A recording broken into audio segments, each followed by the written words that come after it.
It is my pleasure to introduce to you Nancy Fink. And Nancy is an alumnus of Case Western Reserve University, having graduated in 1973 with a bachelor's degree in sociology and in French. She works for the state of Maryland in the Professional Outplacement Assistance Center, providing numerous job seekers and career changers advice and career development assistance. As one of the first 10 professionals certified as a federal job search trainer, Nancy is sought after by many organizations to provide her expertise to others and is providing this workshop to her alma mater free of charge. And for that, we thank you. Securing a federal job is a hot topic with the change of the administration and the current downturn in the economy. Nancy brings over 20 years of experience in this unique marketplace and has the ability to take the complex subject of federal job searching and break it down into understandable steps. Nancy is an active alum, currently serving as president of the Alumni Association, and she is also a past president of the Washington, D.C. chapter and an alumni admissions volunteer. Please join me in welcoming Nancy Fink.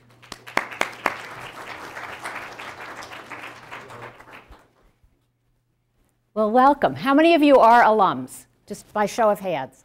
Most everyone. Excellent. Good. Well, we can kind of kill two birds with one stone. We'll learn about the federal employment process today and also make sure that you're active in alumni affairs in your respective areas.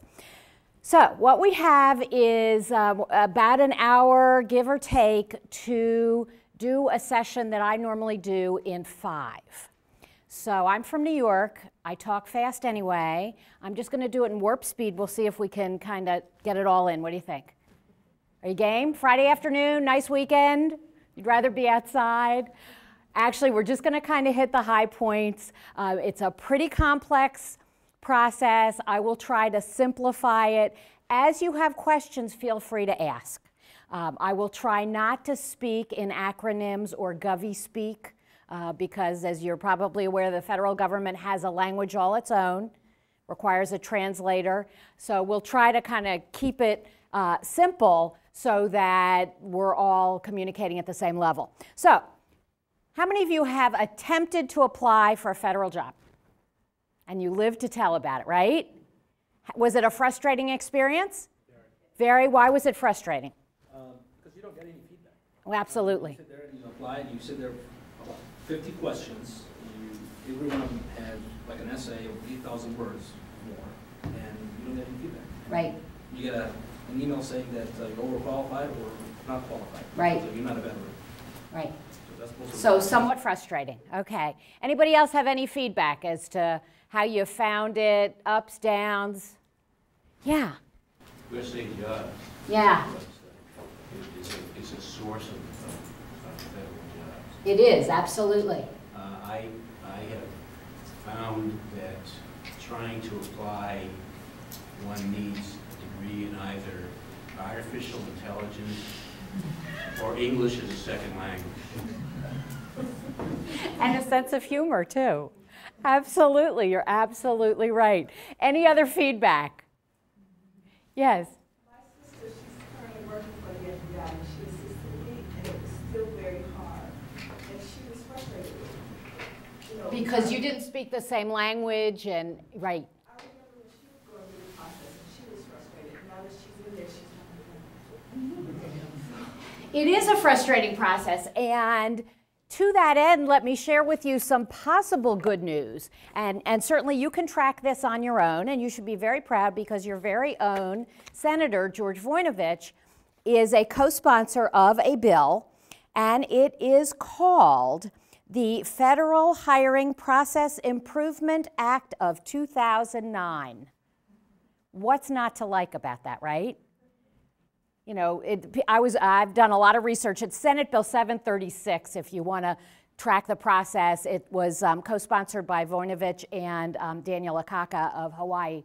And if you look at some of the federal websites, they give you the whole history of what happens when a bill is introduced, and it says very few make it out of committee. So, you know, discouraging news. Totally subjective. This is just my thought on this. they would be hard-pressed to not make this a law, because there is not one person out there who loves the hiring process. In all the classes I've taught, nobody said, you know, it's streamlined, it works well, and I love it, and I think that the private sector should adopt it. No. It is convoluted. It is piecemeal. You have different agencies doing different things. Have any of you run into that? You know, some will say apply online, some will say send paper, somebody else might say send an OF612, some very old folks might say send an SF171, which went away in 1995, but there's still people asking for them. Some have online questionnaires, other folks want KSAs. It's a little frightening, isn't it? So what this does, as I said, it's Senate Bill 736. You can track it through Vornovich's website. But basically what it says is they intend to streamline the process. They will make it easier, more private sector-like, if you will, to apply. So you can do it via resume. You can send in a PDF. Federal government currently doesn't even accept PDFs.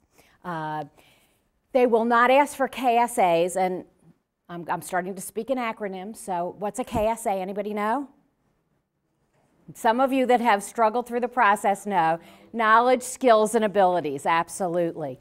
And what those are your narrative statements that show the feds that you can write a good English sentence. Because the rest of the process is not written in English sentences, it's written in phrases. So according to the bill, one of the things that they're saying is if you send in your preliminary stuff and then once you pass the preliminary screen, then we'll ask for the KSAs. If I'm a hiring official, I would be loving that, because then I don't have to look at those big packages for everyone, only those that have the necessary skills. It puts time frames, it puts feedback on there so that it's not lost in space somewhere.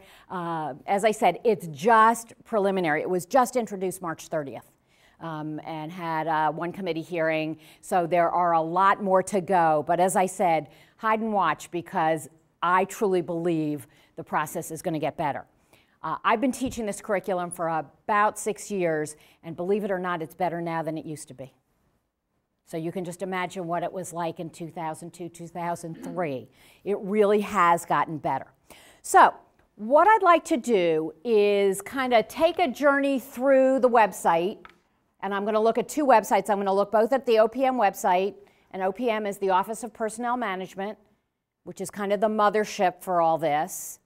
And then you can see that right off OPM is the USA Jobs website. And you can see up there, there's recovery.gov, which has a number of the jobs that are being created under the ARRA. So, does this look familiar to some of you?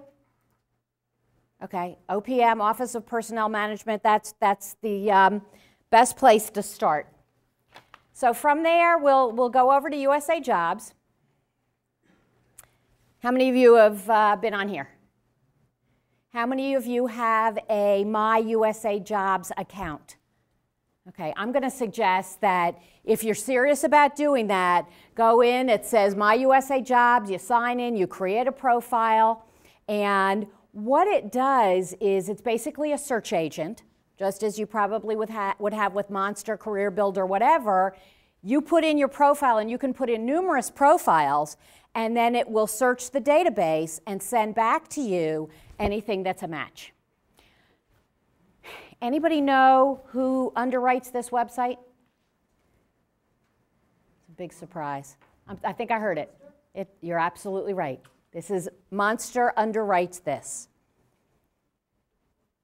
So for those of you that have both Monster accounts and USA Jobs accounts, this kind of came to light about a year ago. If you had both of those accounts and you got a little notice that said there had been a breach, it was within a couple of days of each other. But yeah, Monster has been running this for OPM for a number of years.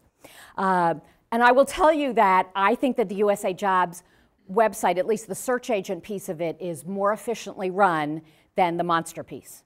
It really is very well done. So my suggestion again, go to My USA Jobs, set up your profile, and then what it will do is on a regular basis, I get 3 to 5 a week jobs emailed to me. And I have to say they are right on target. Not that I'm looking for a job, I'm real happy doing what I do, but I want to just make sure that the process is working, and it really does seem to be working pretty well. So, the number changes. It says search jobs. It tells you how many are in the database. As of right now, there are 46,824. At one point in the fall of 2008, there were over 110,000. What happened? Did we have an election in November? Yeah, and of course, when an election, things change, and we're reinventing government, and we're streamlining processes. Somewhere around the end of this year, last year, it went down in about mid-30s, 36,000, and it's been building up ever since. So for the last month or so, it's been fluctuating between 44,000, 48,000. We fully expect that with all the recovery jobs, that number is going to keep going up. So that's good news. Are they all entry-level jobs? Are they all SES jobs? Some of you are going, what's SES? There she is talking in acronyms again. Do you know what SES stands for?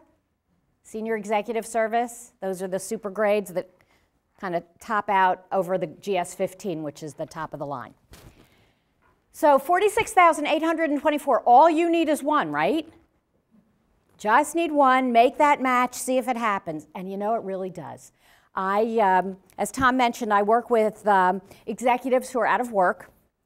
And in Maryland, just as in Ohio and every state in the US, we've been pretty impacted by the mortgage meltdown, what's been going on in the financial sector.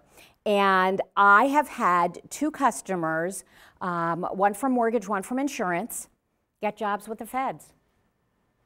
And it took them from start to finish. They were in a session with me. Their first session with me was in the fall of 2008. They both started actually on the same day in April, both at GS-11s. Not bad. It tops out at 15. GS-1 is the bottom. How did they do it? Well, they followed a pretty strict regimen of answering ads, doing what they needed to do, announcements, following up. One fella took a job with the census as an enumerator, and I don't know what's going on in Ohio where you are in that whole census piece, but in Maryland, they're doing stuff county by county. So this customer of mine who has a college degree, he said, you know what, I'll be an enumerator. I got to start somewhere. They said, well, you're pretty good. We'll make you a team leader. So he became a team leader. He still had to go out in the snow and the rain and the muck and everything else to ask those questions. But when he had an interview, they said to him, you know, you obviously bring a lot to the table. Come with me at the end of the interview. There are 3 jobs we think you could apply for. Now, they were listed on USA Jobs, but all of a sudden now he has the inside track, and he got one of them. Now, it's with census. It's a time-limited job, so the date is not to exceed September 30th of 2010. He's still going to get almost 18 months out of it, all because he took a job, an entry-level job as an enumerator. So there are ways in that are slightly circuitous. You still need to be really tenacious about the process. Questions so far? Okay, we haven't started yet to uncover this. So, if we want to get started, we don't want to do that. That's basically welcome, and it just that's kind of a primer on how to use the website. So I decided I want to search jobs. Does this look different to anybody? If you haven't been on the website in about a month, this is going to look different to you. Yes, no? They've just added that bar on the side. I haven't decided if I like it or not, but they didn't ask for my opinion, so it really doesn't matter. What it does, though, is it allows you to set up some search parameters on the side, which is kind of nice. The first thing I do like is it allows you to look public or status. You know what the difference is? Public is, if you've never worked for the feds, you're public. If you've worked for the feds for close to 3 years, there are wiggle words in there, by the way, then you might be status. So you could check both, but if you don't have any experience with the federal government, and by the way, if you're a veteran, that doesn't count. There's veterans preference that is different than that, but having served in the military does not count towards federal civilian status. So the first thing I can do is check on public, and it automatically defaults to that. So when it searches, it's not going to give me any jobs that are internal jobs, which is kind of nice, because the last time, you could read a job announcement, you could get really excited about it, and then you would find out that they're only looking for internal candidates. So that makes your life a little easier. And then you can search by agency. So, if you decide you want to work for Department of Labor, Energy, whatever it is, you can search by job category or not. And there's a number of different ways that you can continue doing your search. So if I say, for example, and just to make it even more interesting, you can do it up this way too. So I can do a basic search, which is what I'm doing here. I can do an agency search, which is kind of interesting, because what I can do here is I can then look for example, Department of Agriculture, the Agricultural Research Service, and then I can say I only want to work at the one in Prince George's County in Maryland.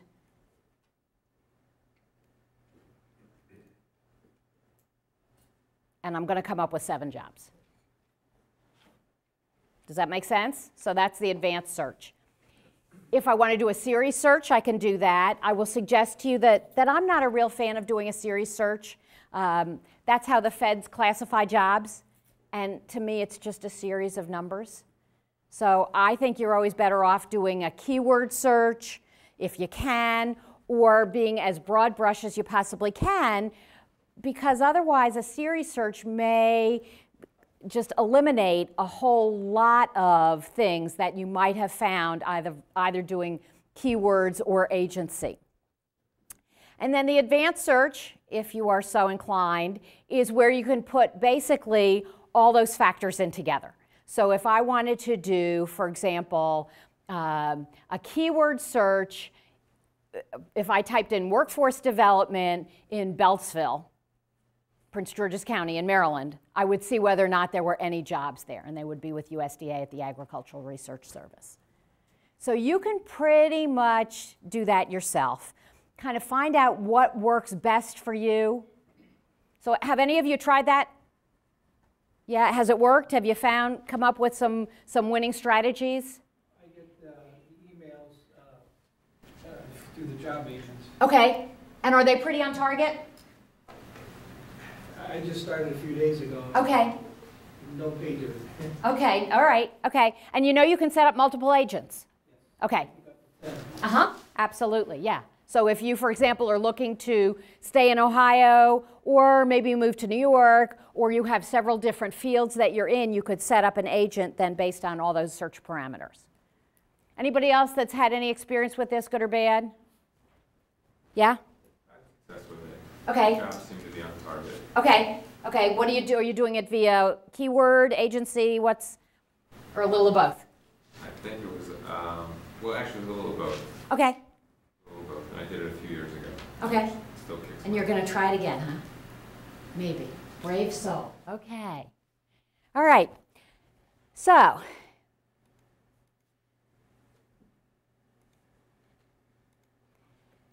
if we decide, for example, we want to do, so now it's going to tell me Department of Agriculture, because that's what I picked out. And here are the jobs.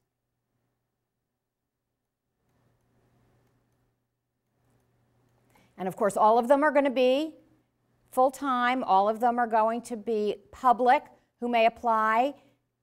Sometimes you will see on an announcement, although not as much anymore, all qualified candidates, U.S. citizens. Do you have to be a U.S. citizen to work for the feds?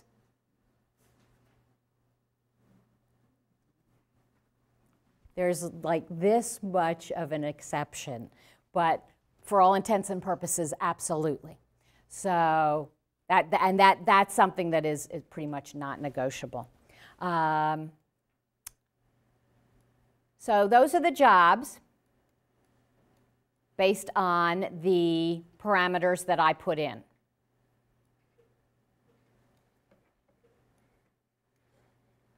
So let's just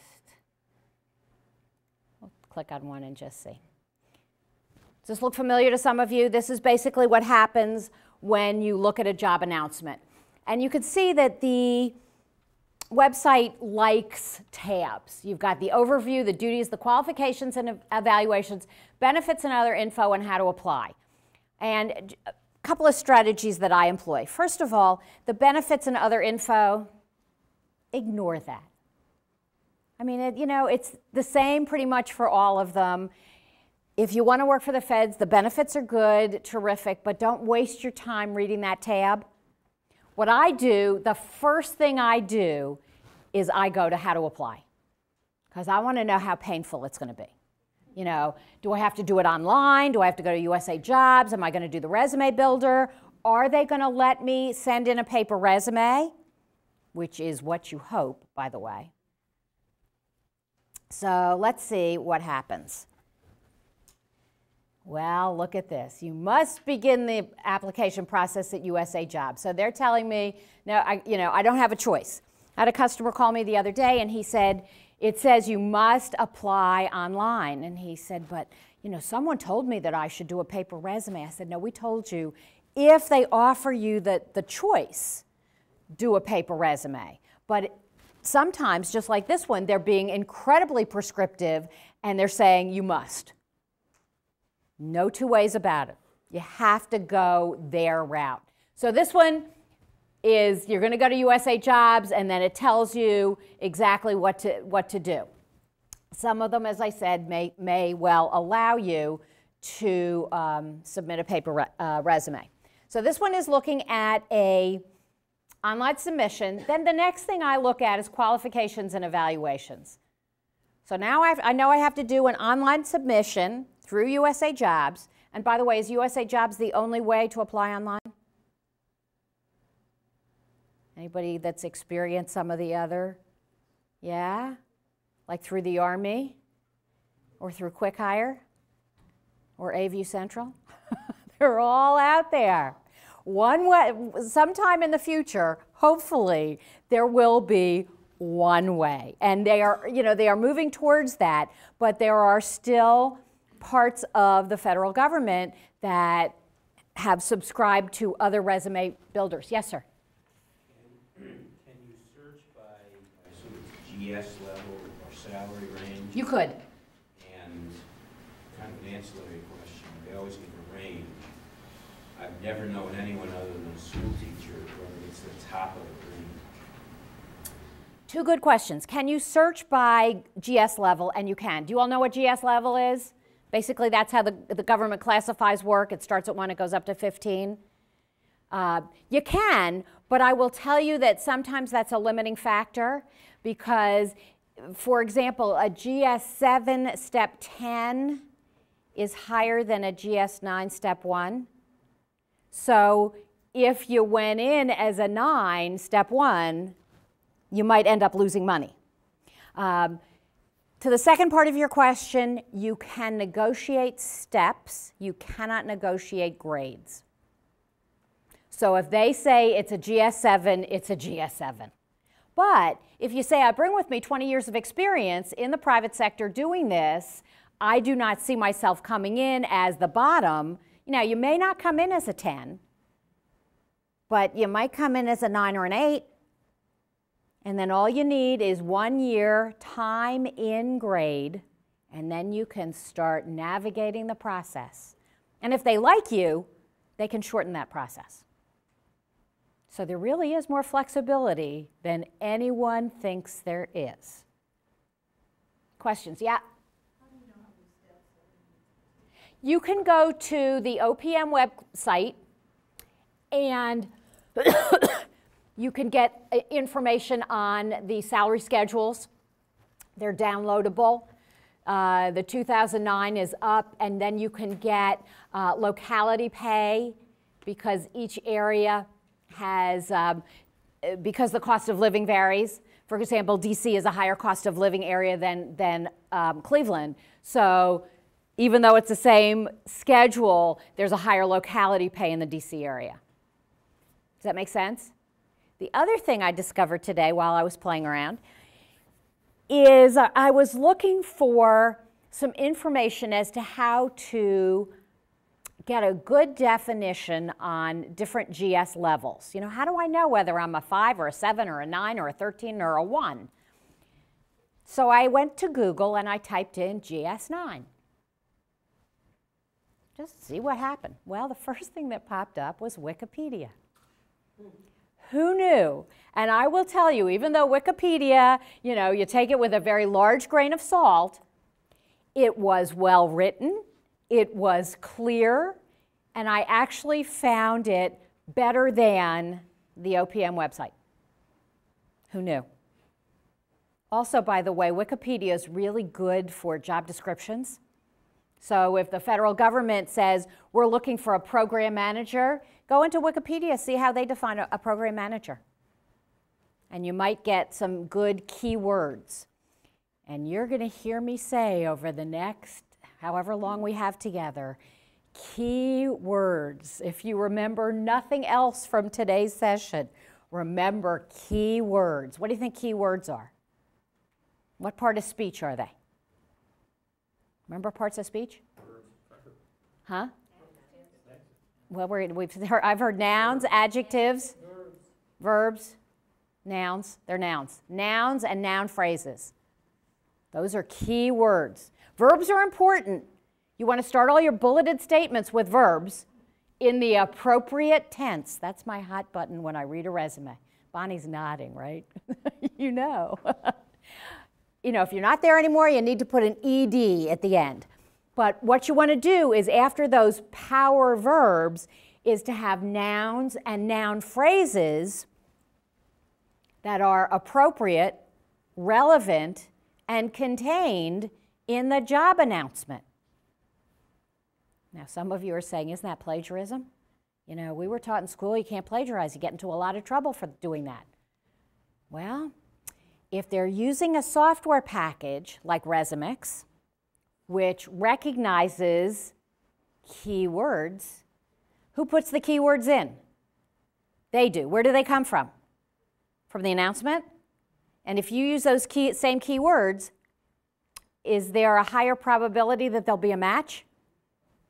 Absolutely. And yet people think, oh no, I can't use those. I need to be creative and use different words. Not when it comes to crafting a resume or using keywords from the announcement. And having said that, let me share with you that I just said, you know, don't be creative on a resume.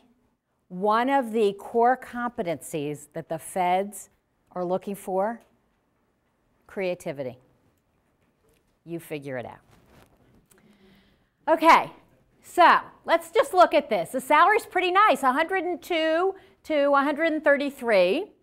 GS, okay, so that 0342 that's called an occupational series. That's how the feds classify work. And then 1414. You started at 14, you ended at 14. Okay? Promotion potential 14. That doesn't mean you can't go higher than a 14. That means that this position's going to tap out. But after 1 year time and grade, then you can start navigating the process and find something else. Where is it? It's in Beltsville. The open position, this one you have a little over 2 weeks, which is kind of nice. Or just 2, yeah. Now, have any of you seen positions where the open and close date is 48 hours? What do you think that means? I used to think that too. I was convinced that was the case until I was corrected by somebody from Navy Family Services who said that although that might be the case, often what happens is the agency has that short window to allocate funds, to make sure that the funds are allocated.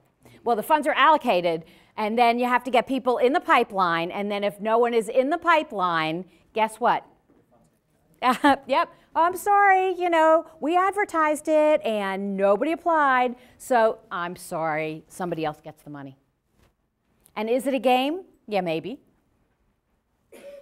But at least you know that it's not just internal candidates. Let me also suggest to you that once you get comfortable with the process, if it's a 48-hour window, you can do it. I know you're saying, no, I can't. You know, this is painful. The first time you do one of these applications, plan on spending the day. It's a long process because you're getting used to the process, the language, the mechanics, everything else. Once you've done it and you start to understand how the players line up, you can probably put together a good package in 1 to 2 hours. Any of you believe me? You don't. You will, I promise. Yes? Some of the windows are much longer than 6 months. Absolutely. And what does that mean?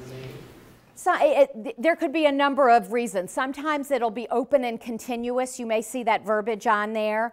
Then what some of the other ones might do is where they have certain data collection points where it'll be open and continuous for 6 months, and then we'll review the first batch, you know, at 6 weeks, and then another 6 weeks thereafter. Sometimes they're just resume building, but in this day and age, they're not doing that. I saw another, yes? Some of the positions that I've looked at have something completely different for series and grade. They have Ys, I'm so glad you said that. Yes. I applied for one, and in my confusion, I think I kicked myself out of the system because I didn't understand whatever it was that was there. I am so glad you said that. In 2002, 2003, there was an initiative that came about. It was called NSPS, and some of you may have seen that, and you may have seen that in the National Security Personnel System.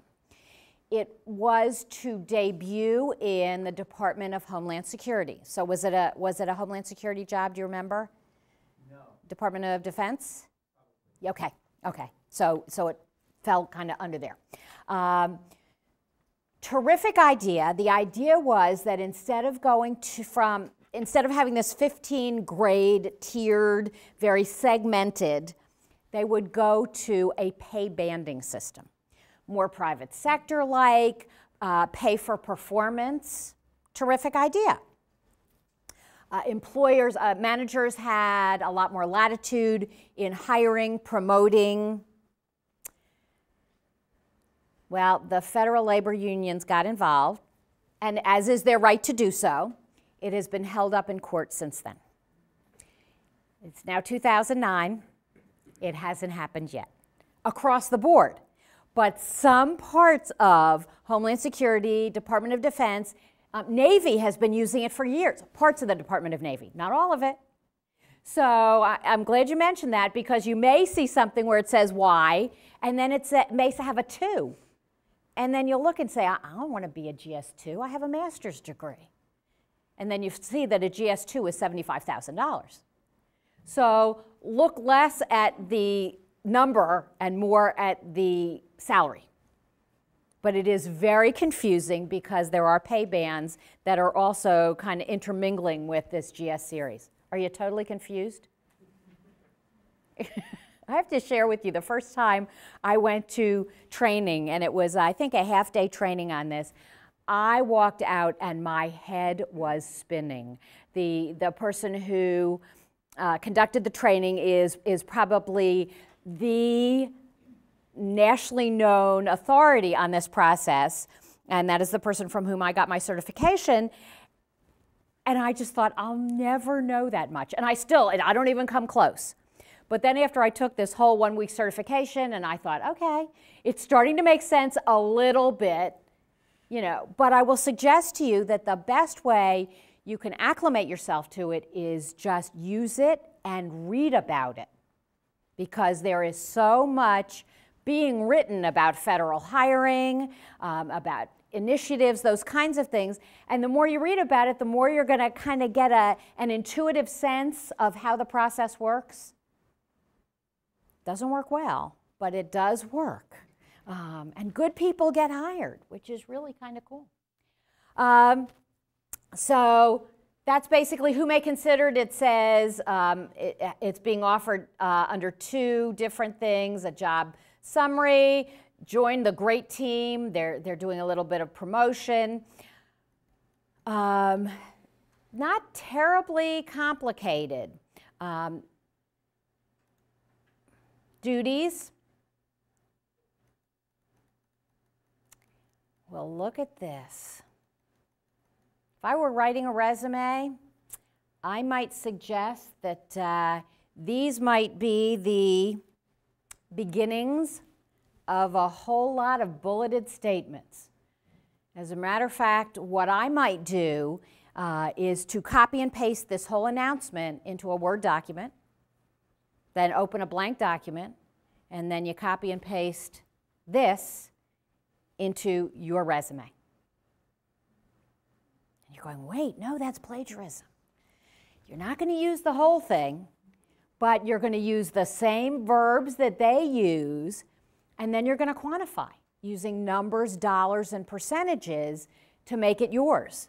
Now, if you read it and go, I've done half of those, I haven't done all of them, you know, you could still do it. But you don't want to ever say anything on a resume. You don't want to ever claim to have skills that you don't possess. But if you look at these, there's some pretty darn good verbs here. Provide, establish, assure, maintain, assist. And by the way, on a resume, you don't ever have ing as your first. Advise, work, review, direct. Wow. I might start there and see how many of those I have and whether or not I could, in fact, put those in my resume. Can you repeat what you said about the ing? Yeah, the beginning of a bullet should never be an ing. It should be ed if you're no longer there, and if you're still there, it's present. So write, create, direct, absolutely. Because you want it to be in that voice, absolutely. So what are the key words that you said again? Well, the key words, okay, let's just look. You've got verbs, obviously, but let's look and see if we can find some keywords. I've not seen this before, but we'll do it together. Providing technical and administrative direction in the formulation of policies, plans, and procedures. I think that's one right there. Those are nouns and noun phrases.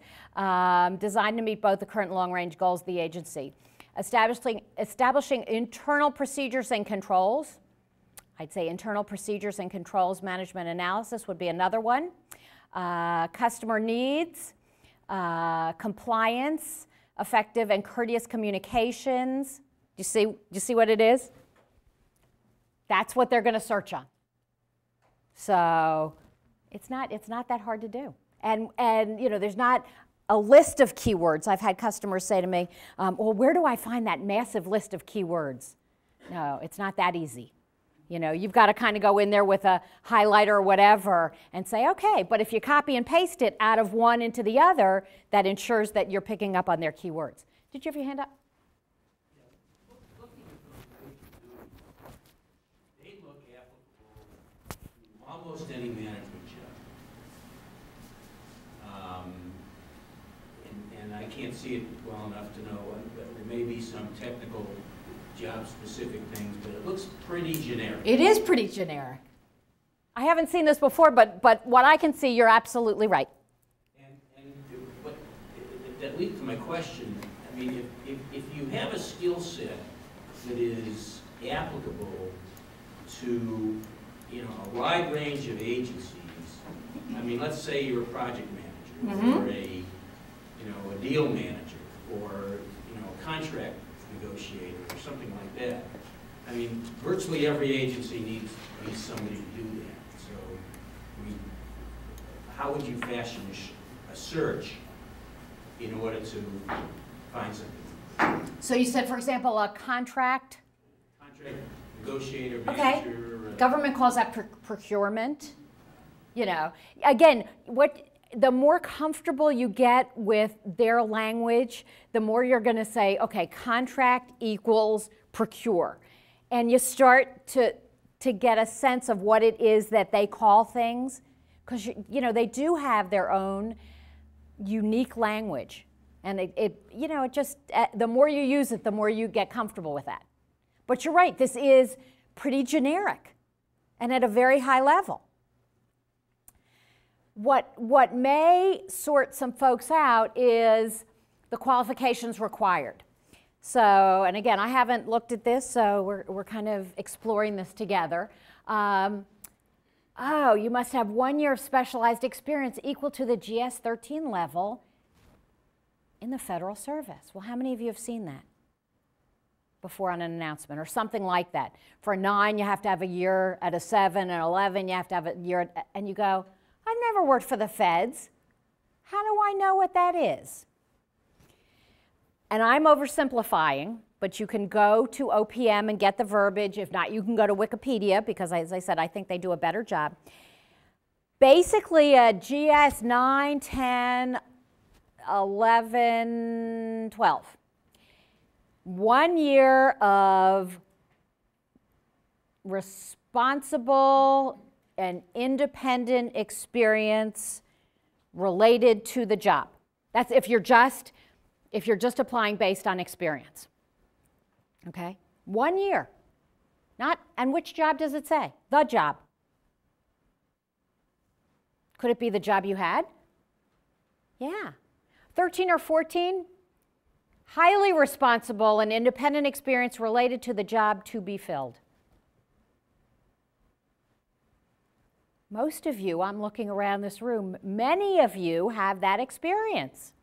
But what they do is they put this in here, and I think this is part of the process where they kind of get people not to apply or frustrated and say, I'll never work for the feds. To qualify at the GS-14 level, you must have 1 year of specialized experience equal to the GS-13. Well, how would I know what that is? I've never worked for them. Basically, if you have 1 year as a manager, how many of you have 1 year of management experience? I would say you qualify. Isn't that amazing? Didn't know that, huh? Then it says specialized experience is experience that has equipped you with the knowledge, skills, and abilities, KSA, to perform those duties. An example of qualifying specialized experience is experience, okay. So they're telling you that you must have experience with, and there are some more really good keywords: property, facilities, personal property, physical security, emergency preparedness. Those are all keywords that you would put in your resume. And then it has supervisory qualifications, and then you can click here for more information. And I think that's just okay. We won't do that.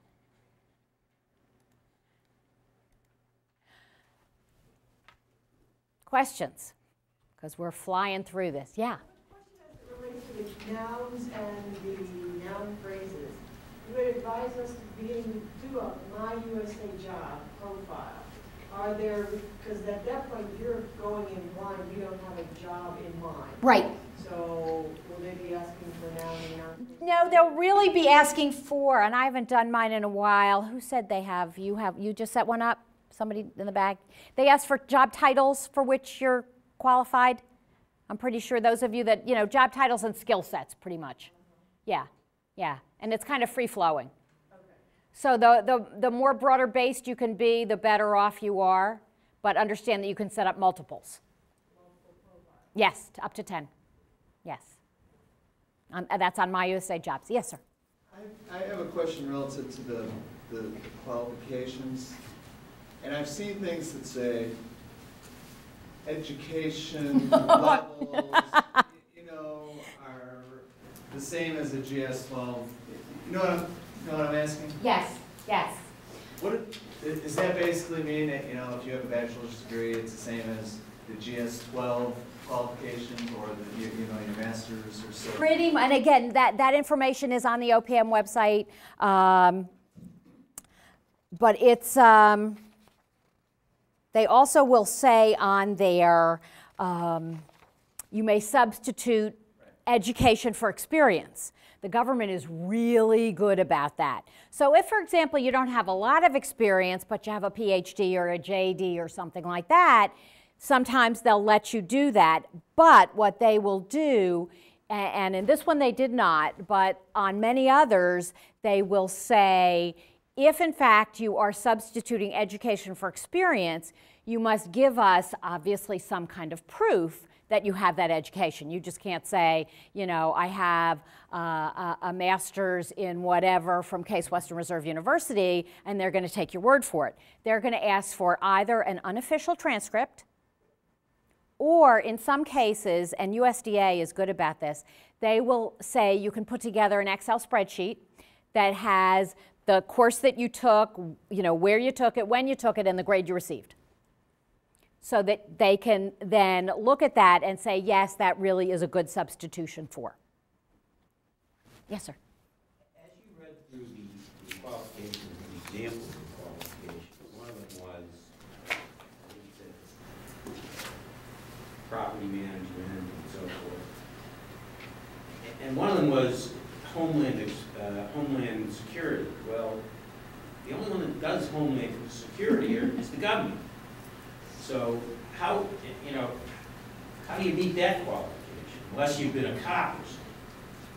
Well, what I would do is I would look further into it, see how they're defining Homeland Security, and see whether or not you had done any of those duties, and then could back it in that way. But you're right, you hit a catch-22. Sometimes you will look at announcements and you're looking at it and you're going, good, good, good, and then you get to that last KSA or whatever, and it has words in there that only if you had worked for the federal government for 22 years would you know. And it's frustrating, but it's not that different than the private sector.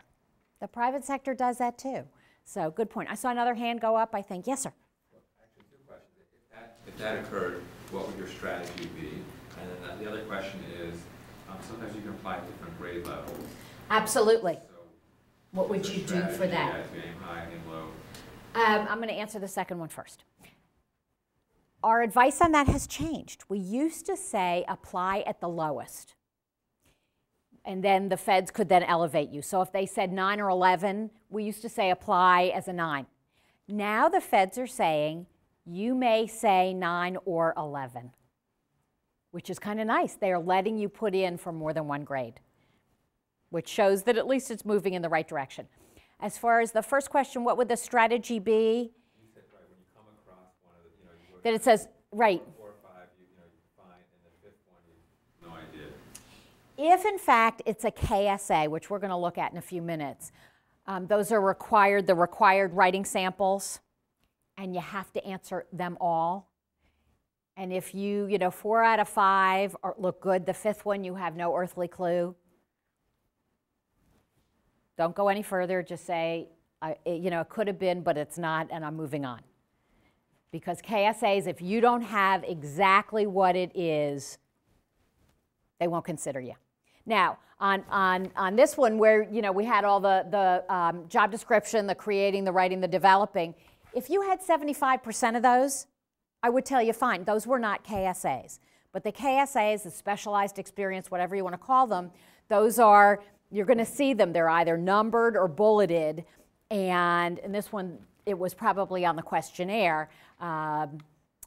It will say ability to, skills in, knowledge of, those kinds of things. They clearly are identified. If one, for example, said expertise in Homeland Security, and you kind of had a passing knowledge of it, then my suggestion would be, it's not to be, just move on. So did I answer your question? Okay. Yes, ma'am. I've never applied for a federal job before, only applied for jobs in the private sector. Okay. And the advice over time from career services and just from experience has been that you've got to try and distinguish yourself from the rest of the pack in the resume and your application form. Every piece of, first material that the recruiter's going to see, you have to try and distinguish yourself. But if I understand you correctly, it doesn't seem to be the case with federal jobs where you're trying to, yes, you said quantify them, quantify your achievements, but then using the strategy of cutting and pasting and finding the keywords that match. I mean, is it the case or is it not? Does that principle apply to federal jobs as well? It does, just kind of skewed a little bit. The way that you're going to distinguish yourself is the fact that you are using their keywords. And so that if they are using a software package like Resumex, then what's going to happen, you're going to distinguish yourself because your score is going to be higher than anyone else's because you've used that more keywords. So it's a little bit different than a private sector, but the way you distinguish yourself is how well do I follow the directions? And you would be floored at the number of people who simply do not follow directions. And as a result, immediately at the screening level. So, you know, you're right, it is very different than the private sector. I worked in the private sector for 17 years, and, you know, the federal resume is not at all what I would have accepted. But if somebody follows the instructions, I'm impressed by that. Because the government is all about laws, rules, and procedures, right? So if you can follow the laws and the rules and the procedures on how to apply, then you're over that first hurdle. Does it make sense? Yes, sir. Okay, so you mesh the words in the application. Yes. You have 10 of those that you can pick and choose from. Now, do you take those words and put them into the essays? No, okay, we're confused. There is keywords, there's an infinite number. 10 profiles. Keywords from the vacancy description. Right. So I pick and choose all the nouns. Okay. I put them into a profile and I created an application. Okay, your profile and your application are two different things. Okay. Your profile is what is going to generate your search agent. Right. Okay. Okay. Your resume that you can also post on USA Jobs is a whole different animal.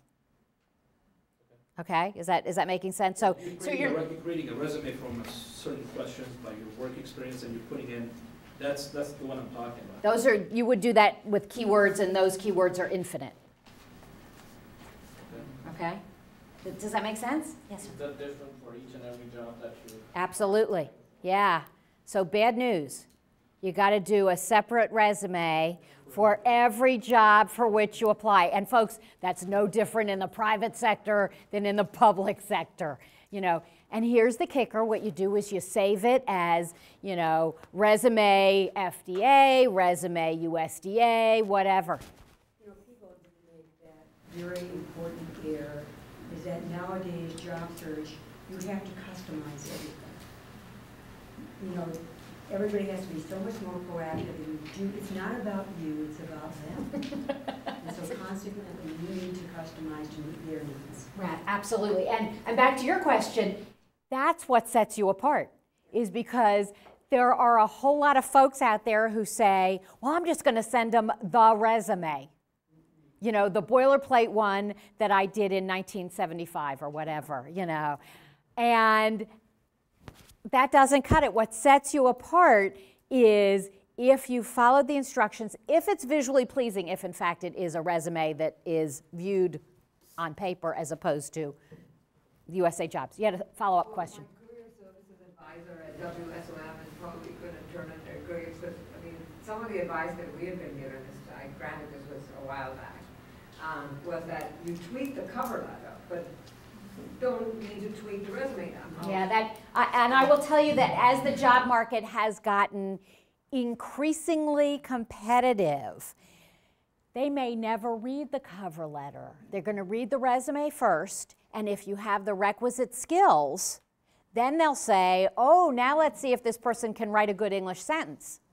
And if in fact you can do that, then, but yeah, if you don't have what it is they're looking for in that resume, and without getting into too much detail, because I do private sector stuff too, you know, our thing is that, you know, you get about 11 seconds per page. And those keywords should be right up on top. Right, absolutely. Those keywords would be in your career summary, which is 6 to 8 lines that describe you, which you could also have on a federal resume, which is what we're going to look at really quickly, because otherwise we're going to be here till like 9 o'clock tonight. But you had a question. Okay, so I'm a lawyer.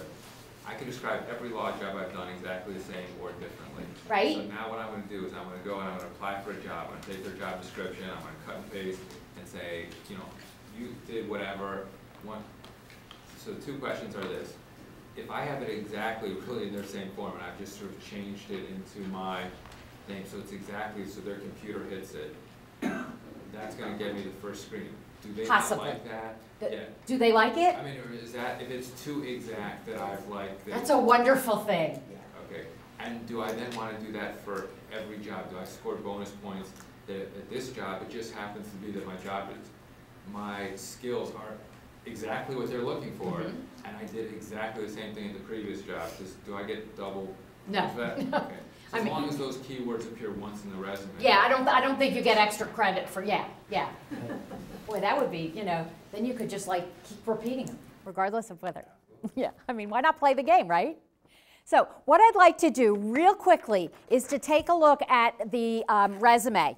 And you will note that it has some information on here that you would not in a million years ever want to give on a private sector resume. And by the way, we did this as a front and back. Don't ever do it as a front and back, but we wanted to save paper. The other piece is, again, this is a resume that would be, this would be a paper resume. So if somebody's doing a USA Jobs, online submission, the resume builder, it's not going to look like this. My suggestion is, if they offer you the choice, send a paper resume, send a paper product. It allows you, again, to market yourself most effectively. If they say you must apply on USA Jobs, don't call the name at the bottom of the announcement and say, I really don't like that USA Jobs resume builder. This lady once told me I should do a paper resume. No, they're going to hang up on you. So anyway, let's just talk about real quickly some of the compliance details, why they're there, and the fact that you can't get around them. Let me preface it by saying that one of the things that Senator Voinovich has put in his bill is that the Social Security number will no longer be required. That is wonderful news. With identity theft and everything else, I hate telling people to do it, but I have to tell you that if you don't do it, you're non-compliant and you won't even make it out of the gate. I've had people say, can I put the last 4 digits? And the announcement doesn't say the last 4 digits. The announcement says Social Security number. You're not dealing with creative thinkers here. So, Social Security number, citizenship. Citizenship is not U.S., it's United States of America. Federal civilian status, NA, this person has never worked for the feds, nor do they carry any veterans preference. If you have veterans preference, you would know that it would be 5 or 10 points, and you would have the necessary documentation to prove that. An objective, I have to tell, yes? In some of the job announcement things, then you get to the USA Jobs business and you do all the application, whatever. And in there it says, you don't have the federal application, the federal civilian, whatever this is. And so it comes up as, it's not in there. Well, how do you avoid that? I'm lost. I'm sorry. I can see it in my head, but I can't say it. There's a little tick. Yeah. Are they asking if you have veterans preference? Yes. Okay. And they ask for 5 or 10 of that. Okay. If you don't have that, how can you send that in? You can. I know that. Yeah. But then you're all of a sudden non-compliant for the job. It shouldn't happen. It does. That's a lot of times, even when I say none, and then I get back an email. It shouldn't happen. I mean, Says again, I can't speak to what happens with all of them, but just because you don't have veterans preference, you should not get thrown out of the application process. Now, my suggestion. The application is incomplete because you don't have any documentation that says and you don't get documentation if you're not a veteran. Boy, is that a catch-22. The only thing that I would say on that is on the announcement, each one at the bottom, there is a person to whom you can make contact. I would call that person and say, I am noodling through this and I'm trying to do all the right stuff, but I'm not a veteran, and so therefore I cannot give you a DD-214 or an SF-15. So yeah, and that is why they put those people's, you know, they really are people.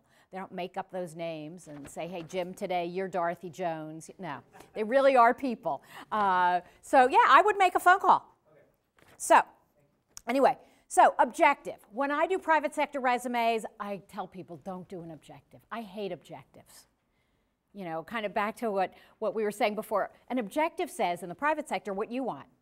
You know what? Without sounding crass, employers really don't care what you want. They want to know what can you do for them. So on a private sector resume, I would suggest a career summary or a summary of skills, which is what this person has. But on a federal resume, your objective is all that cool stuff from the announcement. Here's a little tip. Copy and paste it right from the announcement onto your resume or into the resume builder. That will ensure that you do not invert numbers or letters or anything else. So then this person has a summary of skills. It's done in a bulleted format. She then has her education first because she's a pretty recent grad and she might get points for that. And by the way, let me mention that there are an awful lot of internship jobs out there. Studentjobs.gov.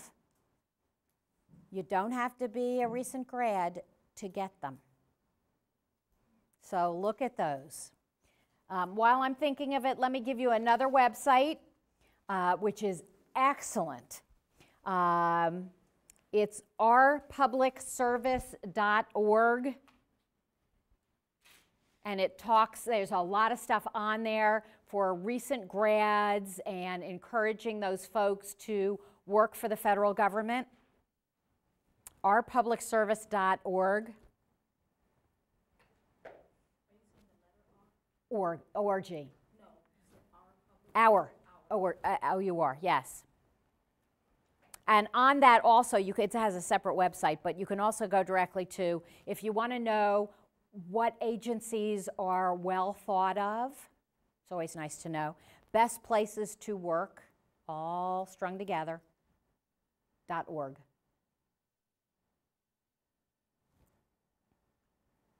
And by the way, I looked at this, that number one was the Nuclear Regulatory Commission. Second was the General Accountability Office. It used to be called the General Accounting Office, but it's now the Accountability Office. And the third one was NASA, which I thought was interesting because they're local. I mean, they're also local to me in Maryland, but they're also local here. And then the fourth one was the intelligence community. CIA, FBI, NSA, which I thought was kind of interesting. Okay, so anyway, so Casey Mather has her education first, and you'll notice on here that there's something different.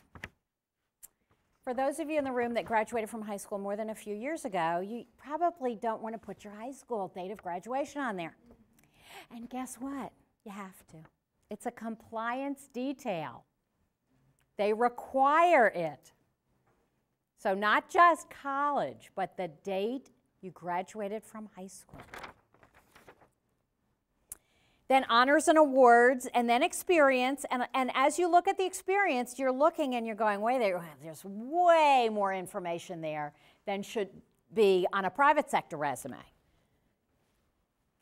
Typically on a private sector resume, you would have title, the name of the organization and the dates, right? And then a description of your duties. No, here we have a full address, a phone number, how many hours per week, how much you made, the name of the supervisor, and whether or not you can contact them. All required. Yes? Another thing that I find different is the fact that we aren't recommending you put months on. We don't either for private, and it is absolutely required because they count months when they're looking for 12 months of experience. So if the person started in 2008, I might not know when in 2008, and I might only think it was December, when in fact it was January. So yeah, that is absolutely a difference in private sector year only. So again, that repeats itself. on your copy, on the top of page 2, you should have the person's name, their social security number, and page 2 of 2. That's just kind of a tracking thing, so that if page 1 went one way and page 2 went another, you would know to whom page 2 belongs. So then again, the rest of it lays out exactly the same way. You want to make sure that you are using verbs in the past tense. You are quantifying where possible. You know, I understand that not everything can be quantified, but where you can quantify, that makes it much easier for the person who's reading it, that gets a sense of your impact on the organization, and it sounds less like a job description and less like you lifted it from their announcement. So that's where you put that, these bullet points. Absolutely, yes.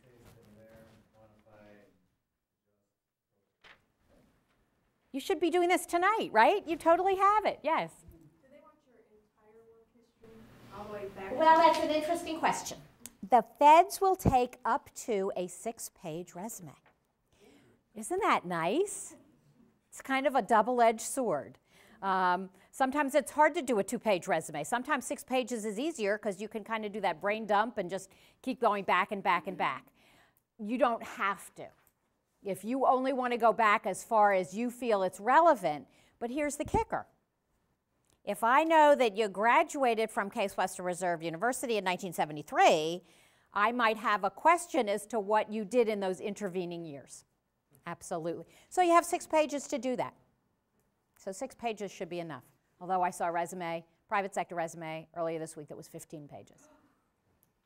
She said it used to be 20. I said, did anybody read it? Question, exactly right, yeah.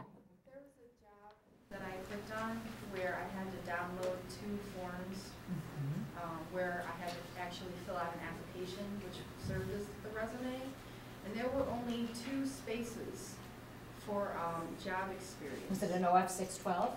Yes. Oh. And so I was, how can they just have 2 spaces? I mean, Was that your only option? Did they say resume or OF 612? I think maybe I had an option, but seeing that they only had space for 2 on the formal application, right, it made me think, well, should my resume be that long if on their application they only had space for 2? The OF 612 is a wonderful application for an entry-level clerk that has no experience. What happened is, just historically, the SF-171, which some of you may remember, was, we used to say that those were evaluated by the pound.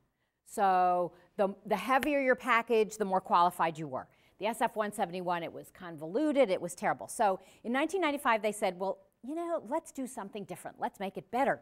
So they came up with the OF-612, which kind of went to the other extreme, and it oversimplified.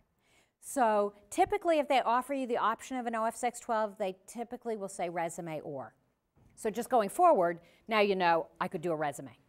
So it makes your life a little easier. So, I mean, sorry. Go ahead. I'm thinking, like, they must have thought this through. Why only 2 spaces? Is there? I think you're being very kind to think that they thought it through. Yeah, it's a very elementary, it really is. Filling out that form, Yeah. and then just reusing that 1 page. Well, you could. And You absolutely changing could do the that. page number. Right. Okay. You could do that.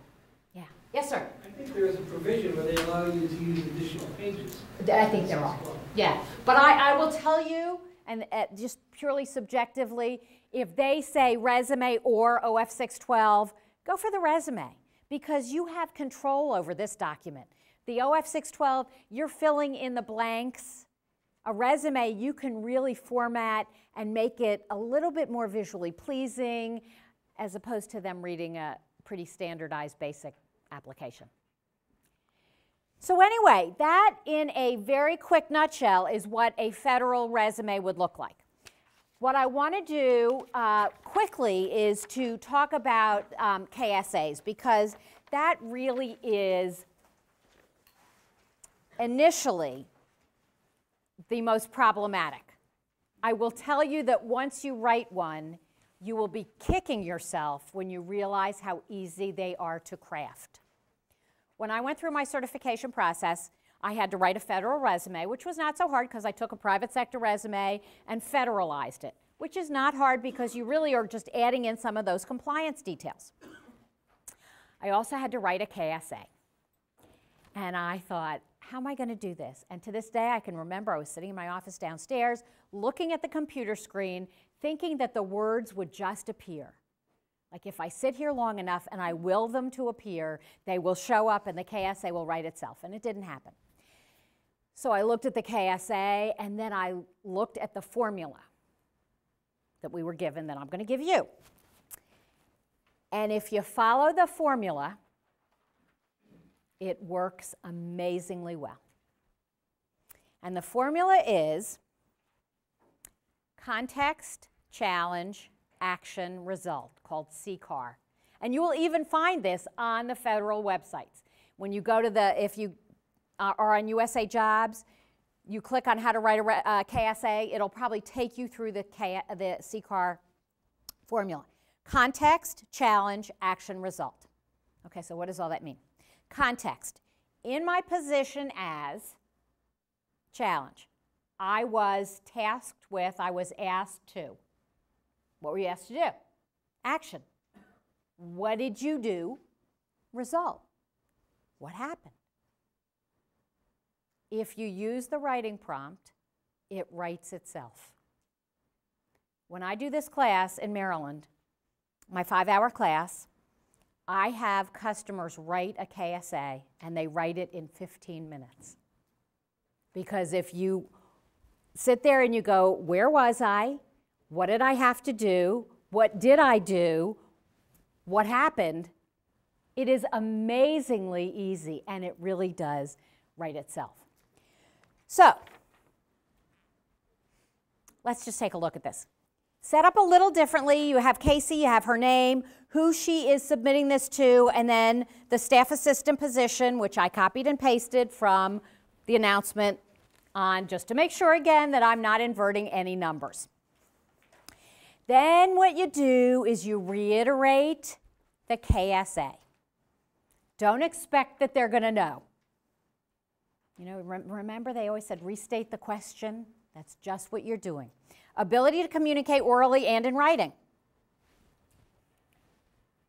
In my position as senior resident assistant, context, I was required on a biweekly basis to hold meetings of the 6 resident assistants that I supervised. Challenge. I've done 50% of it in the first sentence. Then I tell the story. Each of these resident assistants had oversight responsibility for 90 students. Now I'm starting to quantify. In advance of the meetings, I would send out an agenda, ask for input. At the meeting, I would hand out the agenda. Additionally, on a monthly basis, I would make a 30-minute presentation. I would allow time for questions and utilize appropriate technology. As a result of these ongoing meetings and briefings, there was no turnover in the ranks of our resident assistants, and in fact, all 6, 100%, signed up for the program the following year. That's exactly. STAR is another. Right. It's exactly. STAR is situation, task, action, result. Some of you may have learned PAR, problem, action, result. Yeah. Yeah, absolutely. Yeah. It's exactly that. Yes, sir. Is this CCAR one for each position, or? You do one for, you take yourself through the exercise for each KSA. So, for example, the KSA is ability to communicate orally and in writing. You pick from your experience which experiences you want to illustrate here, okay? Now, in Casey Mather's case, she said, well, that was a pretty short one, so I'll find another story that I'm going to tell. Basically, KSAs can be anywhere from 2/3 of a page to a page and a half. So you could have one KSA that tells just one story because it's a long story and there are a lot of players, and that's fine. Or you could have, in this case, where you have 2, and just that kind of demonstrates the breadth of your experience. Does that answer your question? Okay. So she decided that she would do another one, and then she says, as part of my senior thesis project, I was required to not only write a 35-page paper, but I also had to present highlights of this to my 50 classmates. You see how this is starting to pan out? My written project, it included 5 pages, et cetera, and at the end, the participant evaluations reflected high grades, not only on my subject matter knowledge, but also on my command of technology and presentation skills. It's not a result that is as quantified as perhaps I would like, but it's as good as it's going to get for that particular situation. You would be floored at how poorly people write KSAs. And yet it is the only chance for you to show them how well you write. This is, by the way, the most common KSA. So if you can master this one, you can copy and paste it to your heart's content, because they do not compare agency to agency. Yes, sir?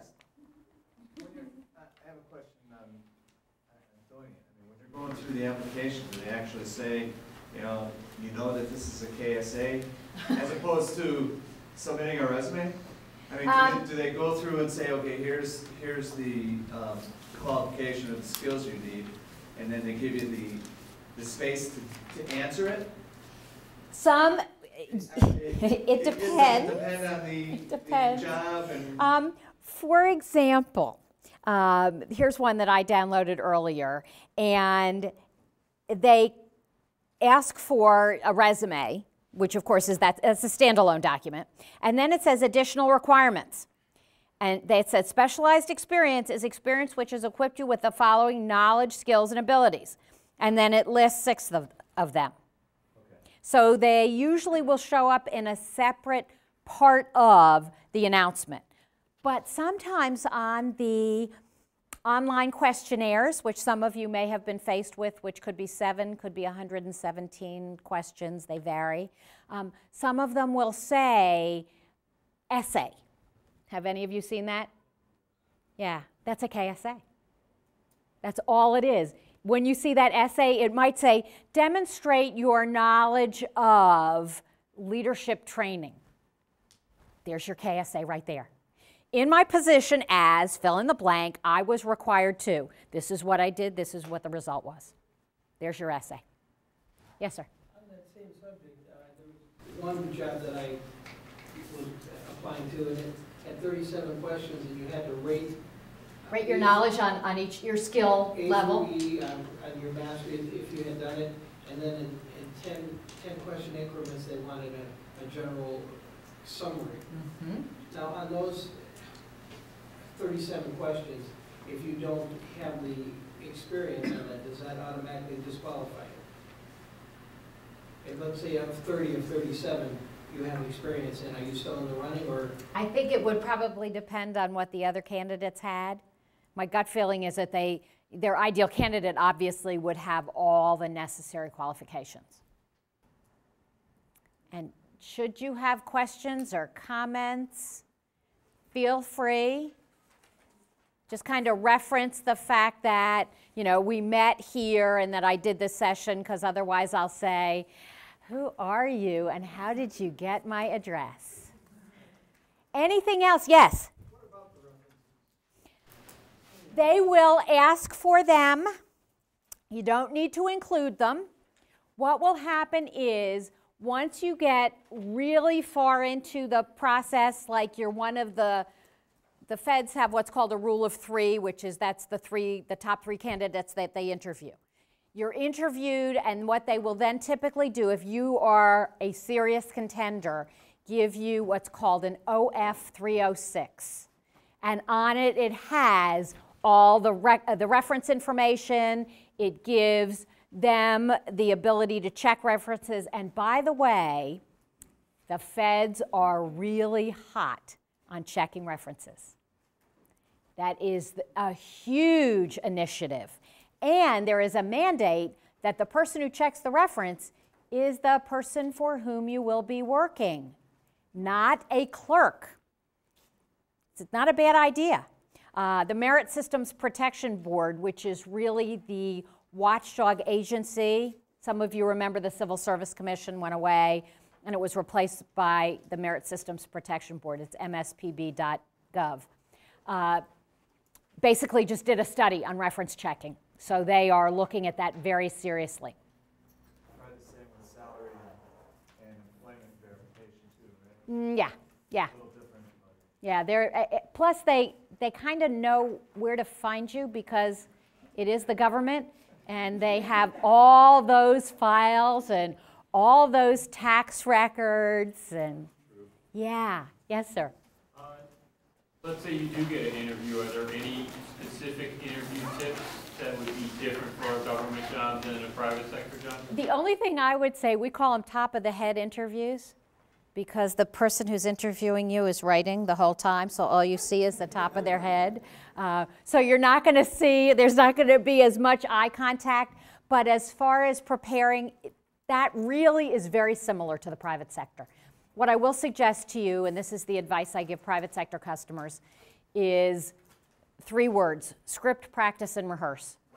You know, do your homework, know the mission of the agency, know who they are, what their challenges are, do homework, have good questions, and then be prepared for a scripted interview. It will not be one of these spontaneous kind of things because of compliance issues. They have to ensure that they are asking the same questions of everybody in the pool. I'll sort of segue into describing for you some of the services that you have available here at the university through the Career Center. And again, I would suggest Laura as a good contact. So you have access to individual career counseling appointments. This is an opportunity for you to talk with somebody individually, to customize your job search plan, review a resume, cover letters, and really just to talk generally about what options may be available for you given your career goals. We also have, and Heidi made reference to this, the Case Career Link. Case Career Link is an online career management system, and so this will do a number of things for you. And so again, with your username, Case username and password, you'll have access to Case Career Link, and as such, you'll have options of the job postings that are available in Case Career Link. There are also dedicated resume books, and so you could post your resume into one of a number of resume books. And so again, I would highly recommend that you register with Case Career Link. We also have a variety of online career resources, most of which can be accessed through the Case Career Center website. One that I want to mention as an example is Going Global.